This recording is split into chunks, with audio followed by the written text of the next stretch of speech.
El otro cambio, ahora en la cultura política, una constitución que deje jugar.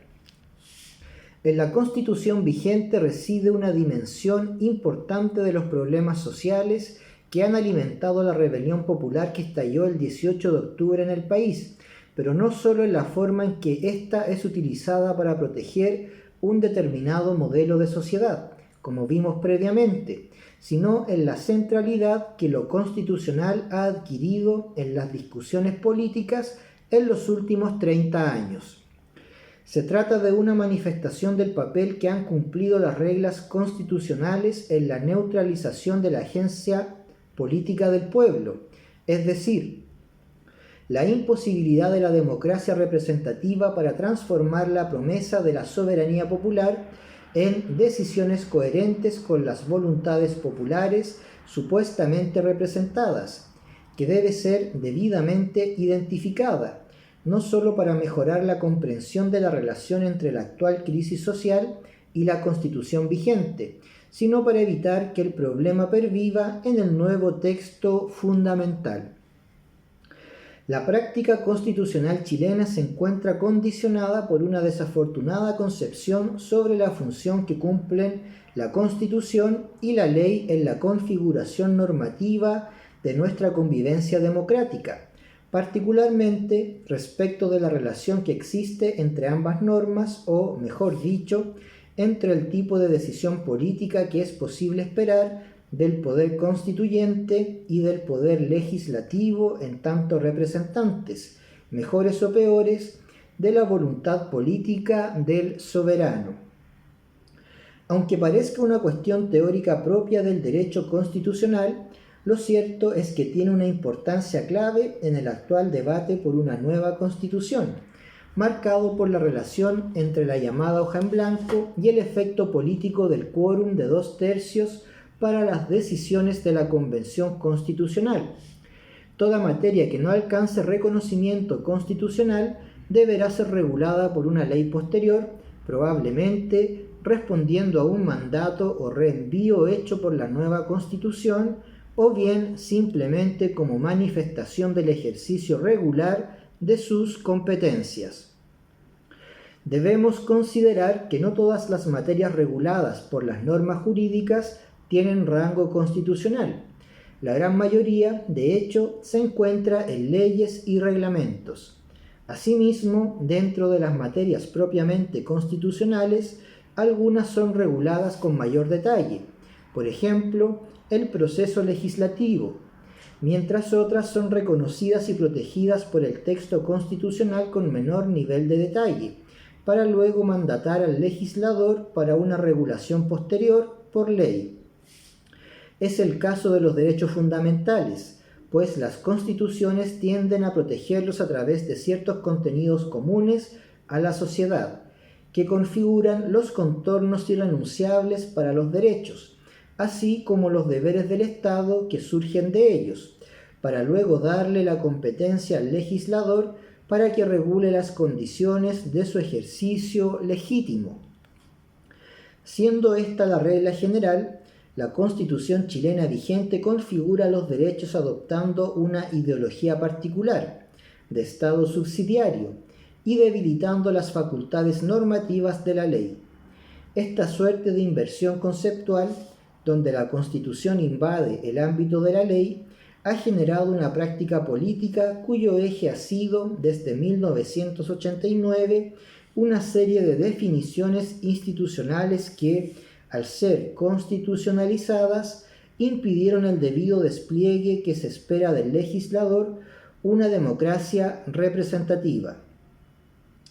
Ello ha profundizado la crisis de legitimidad de la Constitución y, al mismo tiempo, la crisis de confianza en el legislador como principal manifestación institucional de la democracia representativa, agudizada, por cierto, por los diversos actos de corrupción y financiamiento ilegal de la política. Esta desviación conceptual entre Constitución y ley ha llevado a creer, por un lado, que cualquier problema se puede resolver con una reforma constitucional, por el otro, que la ley no es un mecanismo efectivo para proteger nuestros derechos o enfrentar las demandas sociales. Se trata de una suerte de inestabilidad normativa que altera la relación de equilibrio que debe haber en una democracia representativa y crecientemente participativa entre Constitución y ley, precisamente porque la Constitución vigente ha cumplido una función impropia para este tipo de cuerpos normativos: implementar un programa político particular. Por el contrario, una Constitución debe asumir dos grandes tareas, ambas atravesadas por la configuración del ejercicio del poder: distribuir las competencias y funciones entre los poderes y órganos del Estado, principalmente para establecer las condiciones de juridicidad de su actuación, sus límites y controles, y proteger los derechos fundamentales a través de una combinación de principios generales, deberes estatales y sociales concretos y competencias para garantizar su ejercicio. En otras palabras, determinar el tipo de Estado, la forma de gobierno, las competencias y controles de cada órgano y los derechos fundamentales, entregando la regulación de detalle a la ley, con las atribuciones suficientes para ello y el diseño institucional que garantice la debida manifestación de la voluntad soberana. En el contexto del constitucionalismo contemporáneo, deudor de sus raíces liberales, sociales y democráticas, y de los intereses y necesidades sociales tras cada una de ellas, una constitución no debiera imponer un modelo de sociedad, pues excluir las alternativas significa, de hecho, no solo excluir amplios sectores de la sociedad de la posibilidad de participar en la decisión sobre el tipo de sociedad en la que queremos vivir, sino que, además, significa establecer condiciones de marginalidad para quienes no comparten el modelo social impuesto. Es lo que ha hecho la Constitución chilena vigente, diseñado desde una determinada concepción de la tradición liberal, en concreto la neoliberal,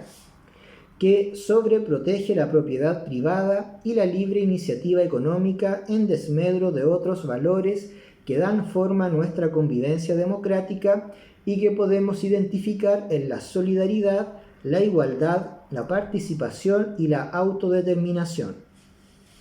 Esta Constitución cierra materias fundamentales para la convivencia social y las excluye de la deliberación democrática, a través de una astuta combinación de dispositivos tales como la iniciativa exclusiva del presidente de la República en ciertas materias de ley, el complejo sistema de quórum para la aprobación de las leyes y las atribuciones del Tribunal Constitucional, estas últimas profundizadas en 2005. Para bien o para mal, la historia muestra cómo termina el asunto: la crisis de legitimidad del Estado liberal de derecho desde la segunda mitad del siglo XIX dio paso a cambios importantes de la mano con la llamada cuestión social. Hoy, esa crisis está afectando al modelo constitucional chileno y mientras no se satisfaga, la Constitución no gozará de la legitimidad necesaria para garantizar estabilidad social. El desafío de una nueva Constitución, por tanto, no se reduce a respetar y reconocer dichas tradiciones, sino a terminar con la exclusión de aquellas que han adquirido protagonismo en las últimas décadas, especialmente en clave feminista y de pueblos originarios.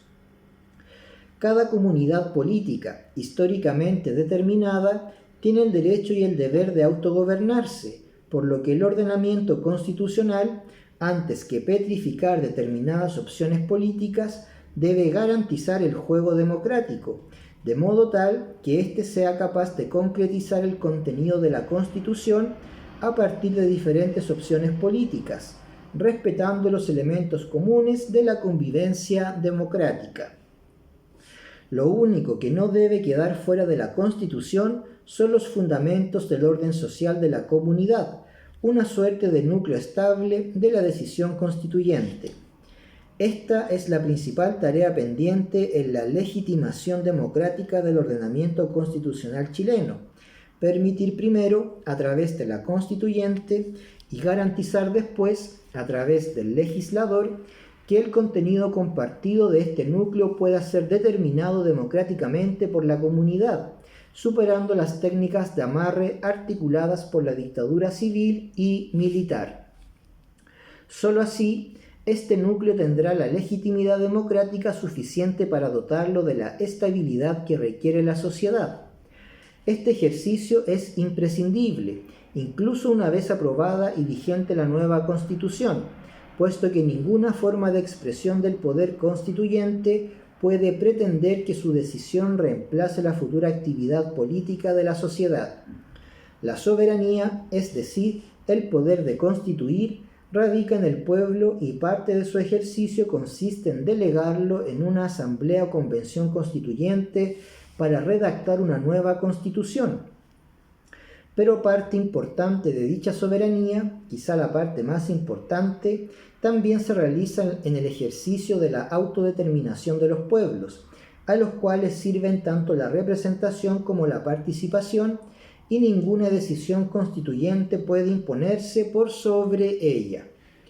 Eso significa que lo constitucional siempre debe contemplar el margen suficiente y necesario para garantizar que la actividad política regular, en clave de representación, participación y autodeterminación, pueda materializar ese ejercicio de la soberanía y desenvolverse en libertad.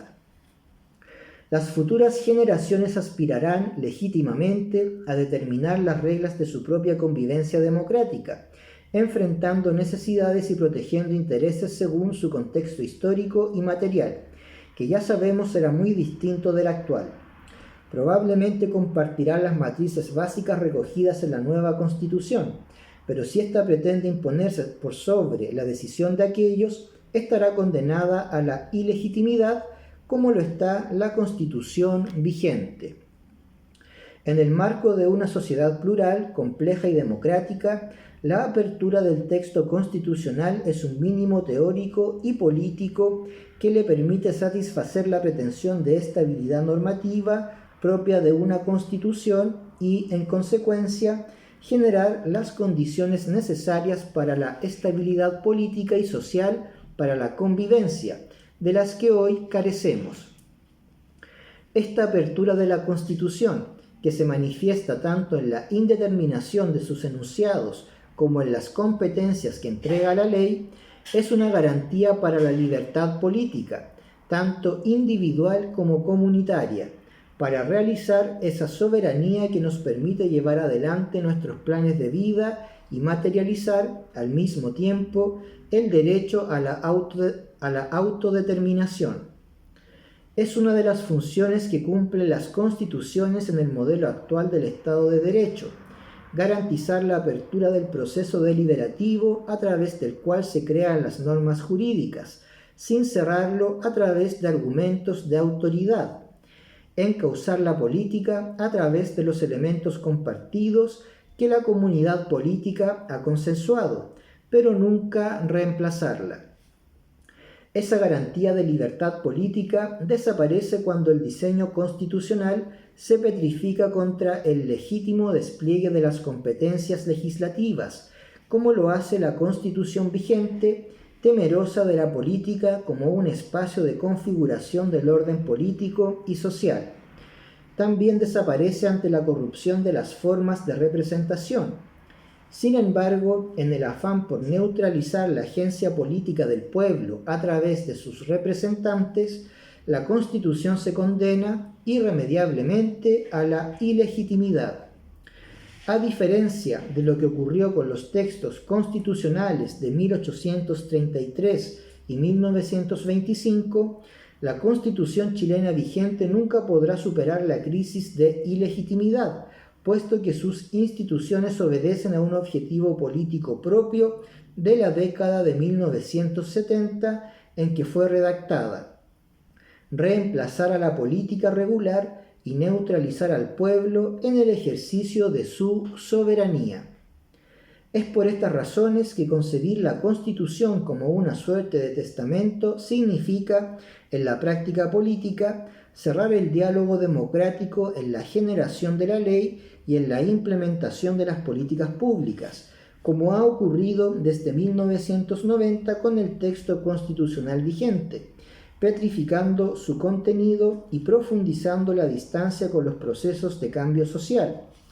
Ello impide que la Constitución pueda cumplir con la función que se espera de ella en el Estado de Derecho contemporáneo: garantizar los derechos y la apertura del proceso democrático, a partir de la diversidad social y el pluralismo político que caracteriza a las sociedades actuales. Además, dicho diseño impide que la ley cumpla con la función que se espera de ella en el Estado de Derecho contemporáneo, que sea una representación de la voluntad soberana del pueblo. Se trata de uno de los problemas estructurales de la crisis de legitimidad del actual orden constitucional, así como del orden social que busca imponer, que debemos superar en la elaboración de una nueva Constitución.